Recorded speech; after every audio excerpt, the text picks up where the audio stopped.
Salut les losers, bienvenue chez moi, bienvenue dans la mangatech de Zundo. Retenez bien une chose, ici vous n'êtes que tolérés. Aujourd'hui je vais vous présenter mes achats du 15 juillet 2025. Et les plus aguerris d'entre vous remarqueront que ce n'est pas un vendredi, c'est un mardi. Et oui, vendredi je n'étais pas là, je n'étais pas en France.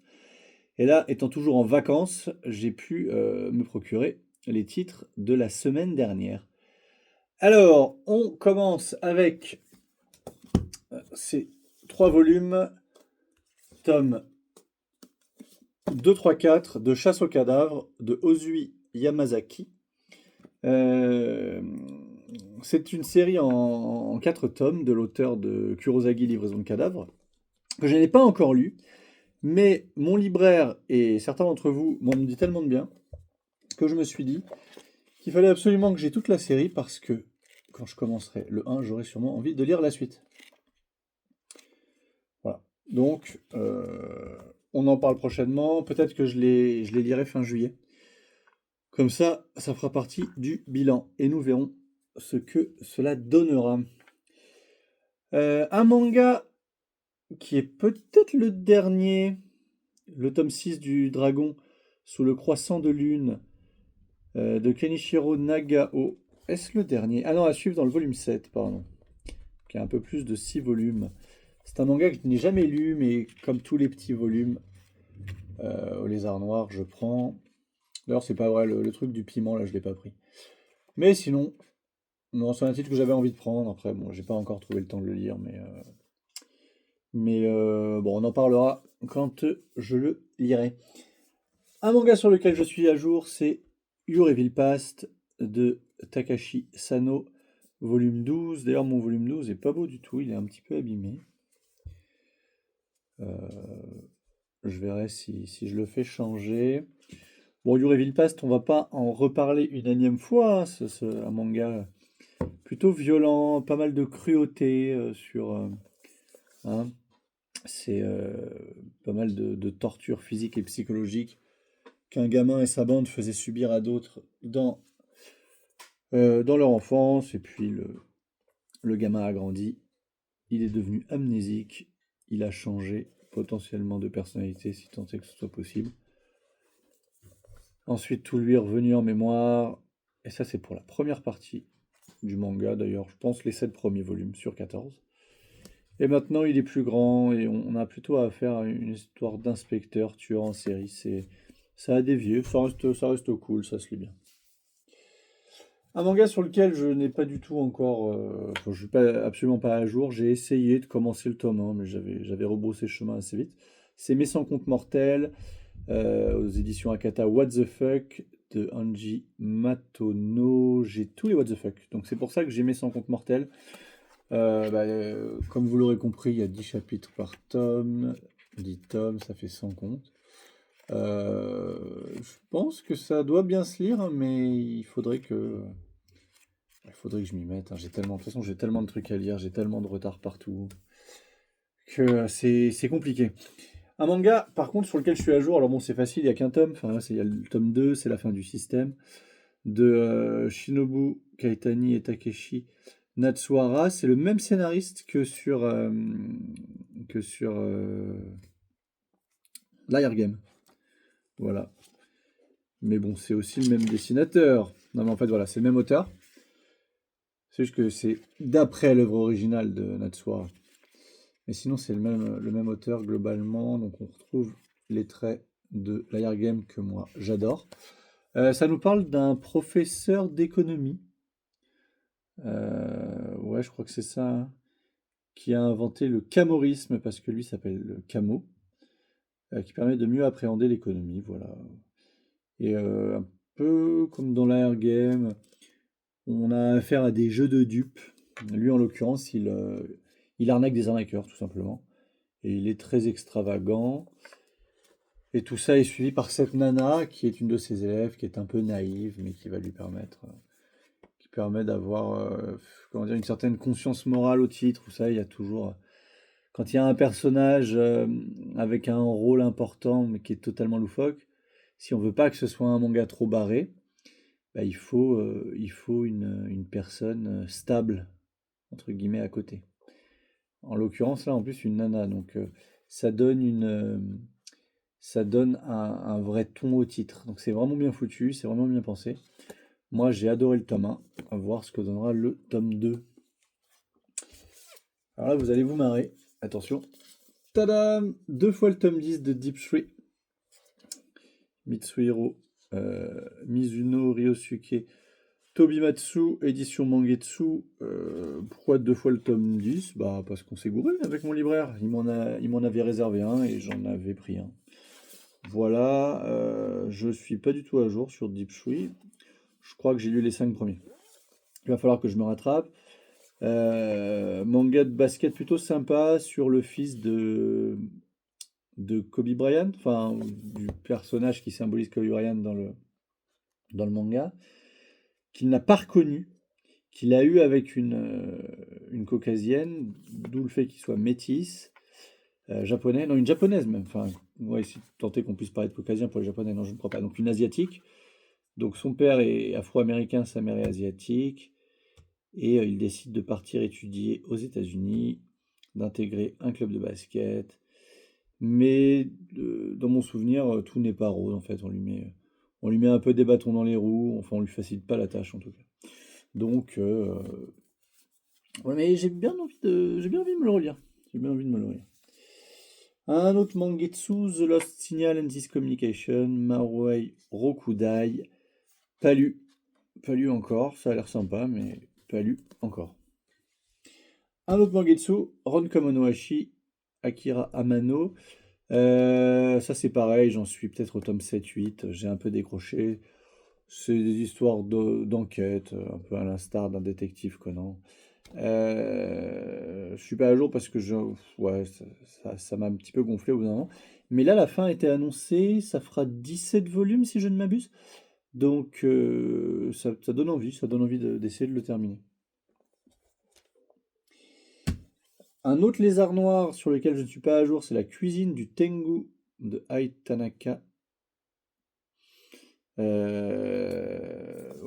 je suis pas, je les ai pas lus, mais voilà, ça m'a donné envie. Donc on verra. Ah tiens, je crois que je l'avais pas, mais en fait si, il me l'a trouvé. Chibimaru Koch-chan de Momoko Sakura, édition Mangetsu. Pour ceux qui lisent Chibimaru Koch-chan, dites-moi ce que vous en pensez. Hein, ça a l'air quand même assez chiant, mais à voir. Ensuite, Family Compo. Tsukasa Ojo. Alors ça, j'en suis pas encore là, moi, dans les Tsukasa Ojo. Donc, je prends les Family Compo en édition de luxe, mais j'attends d'abord de lire les Cat Size, les City Hunter. Enfin, voilà, on lit dans l'ordre. Family Compo, ça a l'air sympa. Faudrait que je me mette un petit peu à lire du Tsukasa Ojo. Cat Size, mais voilà. Katsuo Mez, La main gauche de Dieu, la main droite du diable, tome 3 aux éditions Le Lézard Noir. Pour le coup, là j'étais à jour. Ça a mis très longtemps à sortir. Je crois me souvenir que c'est en 4 volumes, mais je peux me planter, je sais plus. Ça fait longtemps que j'ai plus regardé. Alors, qu'est-ce qu'on a dedans? On a la quatrième histoire. Il n'y a pas de sommaire? Alors ça, c'est bizarre. Ah si. Les livres d'images maléfiques de 1 à 13 et L'ombre fantôme, 14 à 19, donc 5 chapitres. Donc L'ombre fantôme, je ne sais pas si ce sera terminé, mais les livres d'images maléfiques, c'est une histoire complète. Voilà, donc on reste dans la thématique horrifique qui tient beaucoup à cœur à Oumez, hein, qui nous a quittés il y a peu de temps, il y a quelques années maintenant. Qui était le maître de Junji Ito, donc, enfin en tout cas son modèle, donc autant vous dire que si vous aimez Junji, il faut lire ça. On a l'impression, beaucoup de petites cases, un peu de texte, ça va être un peu chiant. Pas du tout, c'est très très très haletant. C'est très horrifique, il y a un peu gore. Enfin pour l'époque, ça devait être pas mal choquant. Parce que je pense que ça a été écrit dans les années 70. Je ne sais plus trop. Mais Mais voilà, ce sont plusieurs histoires horrifiques qui sont appréhendées du point de vue d'un petit gars qui n'aurait rien à voir avec un Soichi.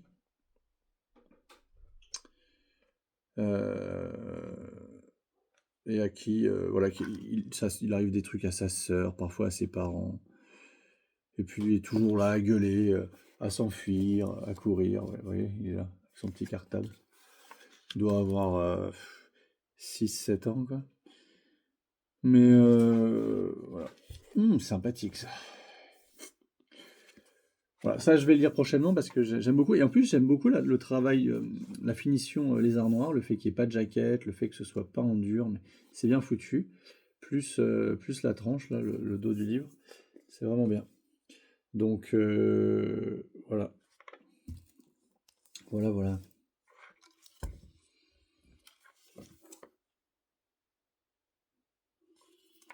Dernier manga du jour, tome 5 de Mazinger Z de Gonagai aux éditions Isan. Voilà, alors combien il y en avait? C'était 5 ou 6 des Mazinger. Il y en avait 6 plus le one shot aux éditions Black Box. Alors je sais pas ce qu'ils ont rajouté. Soit ils ont tout compilé en 5, soit on aura un 6, mais il doit y avoir des bonus. Enfin, je sais pas, je les ai jamais ouverts et j'ai jamais comparé avec les Black Box, mais ça doit être quelque chose comme ça. Faudrait que je teste. Avant de passer aux comics, mon libraire m'a filé ça. Donc c'est la jaquette Canal BD de Hunter x Hunter, mais du tome 1 de Hunter x Hunter. C'est étonnant, hein. Je reconnais bien ça, je me rappelle très bien, ça m'avait marqué. Mais voilà, c'est Kirua. Kilua pour les plus grosses salopards d'entre vous. Mais ouais. Je sais pas. Est-ce que c'est bien utile? Je ne pense pas, mais au moins je l'ai. Et ça n'a rien à voir avec mon libraire. J'ai pris ça à la poste. Des timbres One Piece. Voilà, je voulais vous les montrer. Je m'en fous un peu. Mais pourquoi pas. Maintenant, 2 comics. Et nous en aurons terminé pour aujourd'hui. On va commencer avec un personnage que j'adore, qui me tient à cœur. C'est le Silver Surfer. Alors, ils ont réédité le tome 1. Je voulais pas le prendre tout de suite parce que ça débute au tome 48 des 4 Fantastiques et je n'en suis pas encore là, au chapitre 48, enfin à l'épisode 48. Sauf que mon libraire en avait qu'un, il était réservé pour un autre client, mais il m'a dit je peux te le filer si tu veux, je lui recommande. D'autant plus que c'est une réédition d'un tome 1, ça va devenir introuvable, prends-le. Donc je l'ai pris. Alors vous avez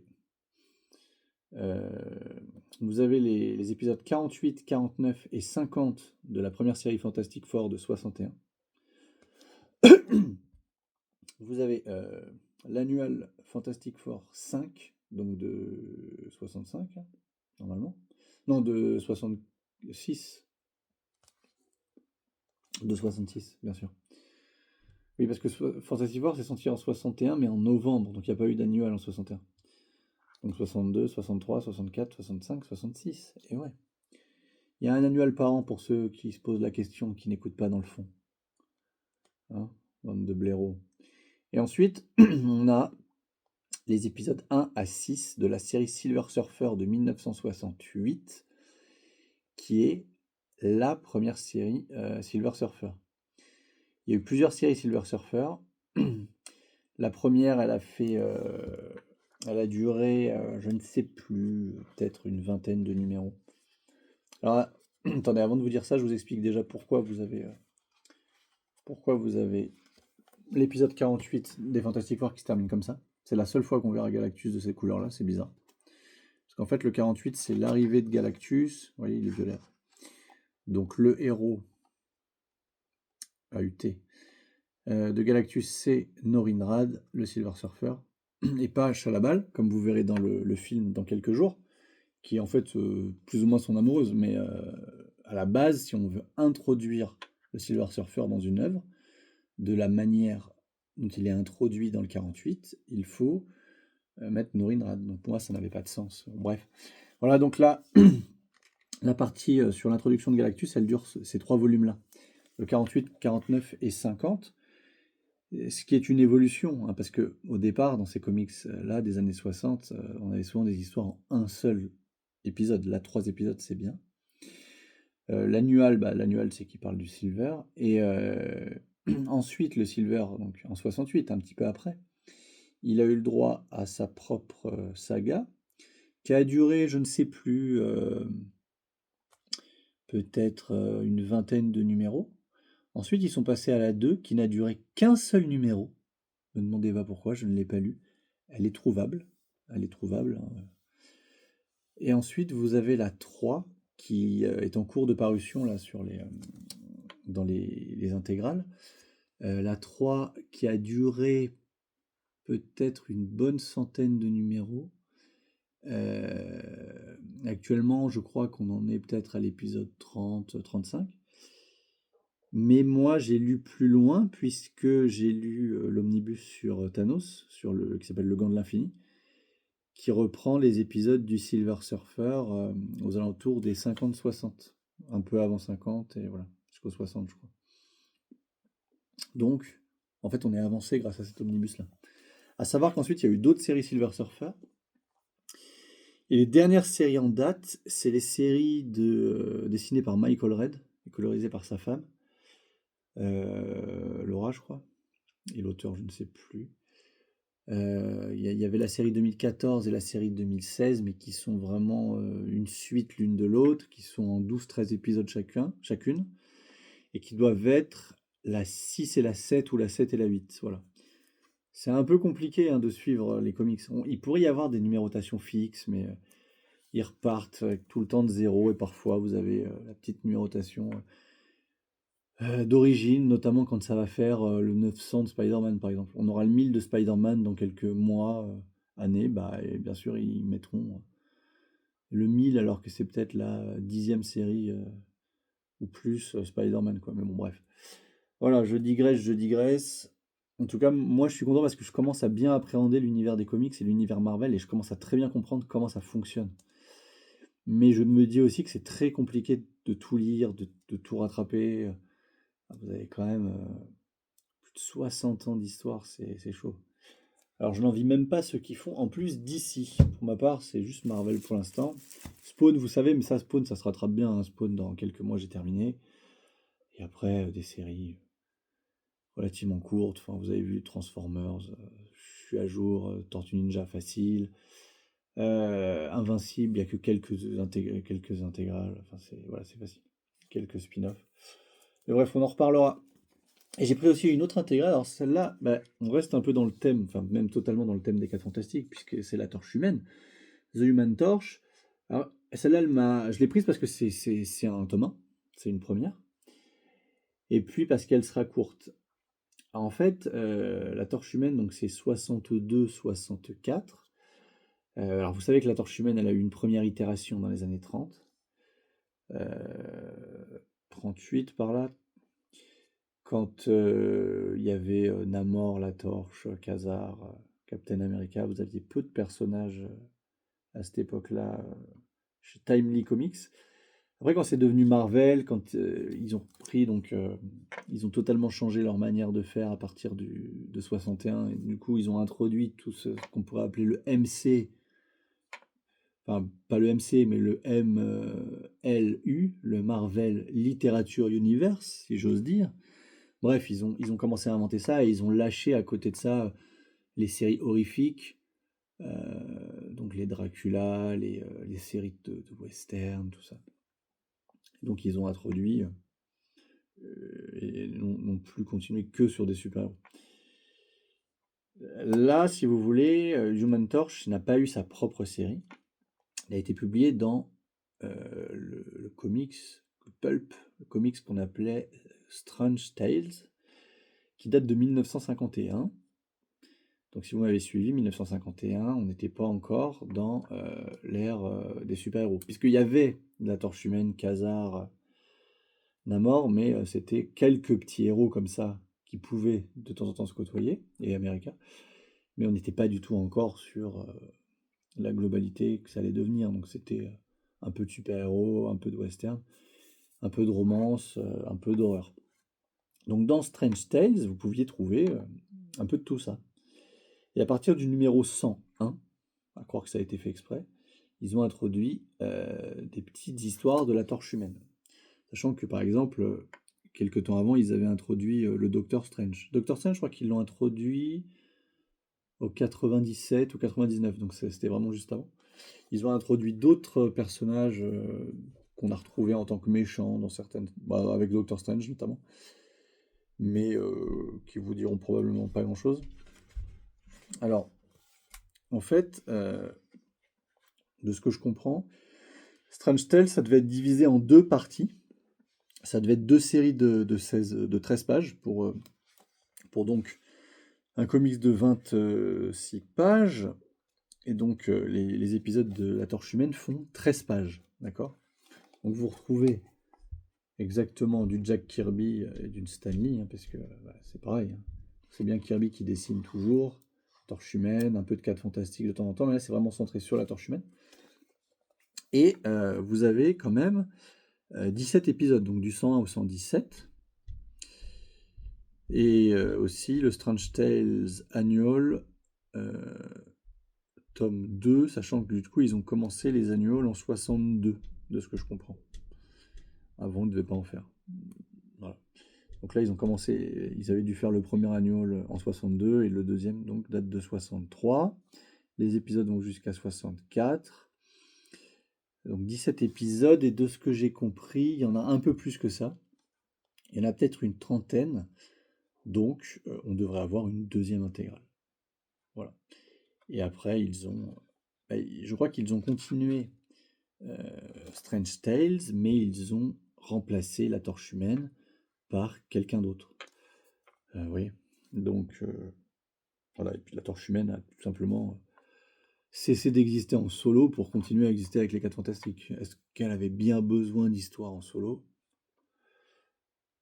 La lecture nous le dira. En tout cas, j'aime beaucoup la couleur. Voilà, ce jaune vert un petit peu bois, un petit peu cocktail sympa d'été. Et ce bleu noir nuit, enfin, je les trouve vraiment magnifiques. J'aime beaucoup la direction artistique sur ces intégrales, notamment les volumes actuels, qui sont les éditions les plus actuelles. Donc ça, ils sont sortis récemment. Donc celui-là, il vient de sortir et celui-là, il a peu de temps. Mais voilà, on voit les rééditions comparativement à ce que c'était début des années 2000, notamment avec les 4 Fantastiques, puisque moi j'ai le tome 1, je vois que c'était moche. Là, c'est devenu très joli. Chaque série a sa couleur et a aussi son petit logo. Donc la torche humaine, vous avez ça. Et le surfeur, tête du surfeur. Donc, tête de la torche, tête du surfeur. Voilà. Donc je suis bien content de pouvoir continuer à lire ces intégrales-là. Le but étant un jour de toutes les avoir et surtout toutes les avoir lues.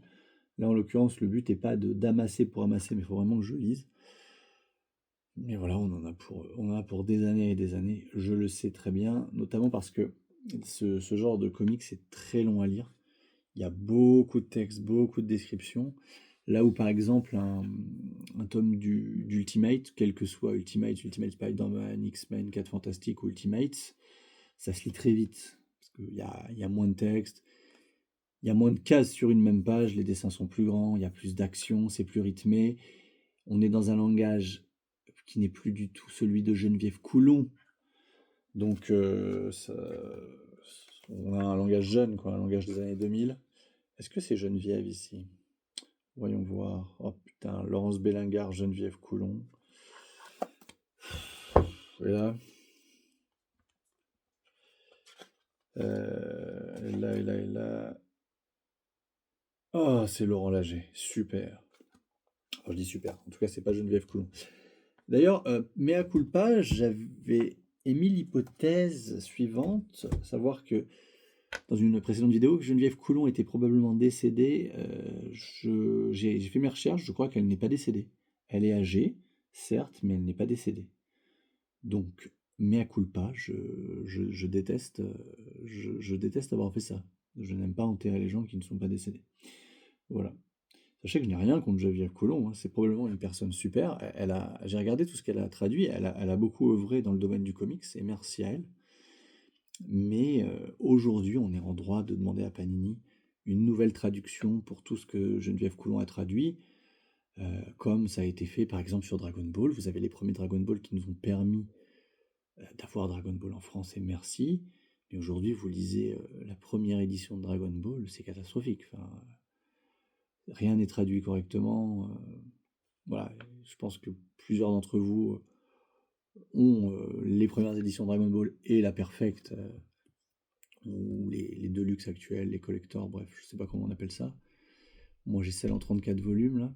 J'avais revendu l'ancienne Arc-en-Ciel qui était un peu obsolète pour moi. Et ça n'a rien à voir. Enfin, les noms des persos sont différents. Bon, bref. Je pense que la plupart ici, c'est très bien de quoi je parle, donc ça ne sert à rien que je continue dans cette direction. Voilà. J'espère que cette petite vidéo du mardi vous a fait un gros plaisir. Pour ma part, l'affaire a été très agréable. Maintenant, il va falloir que je range tout cela, avec aussi toute la fournée Japan Expo qui est à côté. Alors j'ai un peu honte, mais je vais quand même vous montrer. Et je n'ai toujours pas rangé. Voilà. Voilà, super. Super. Allez, les bisous.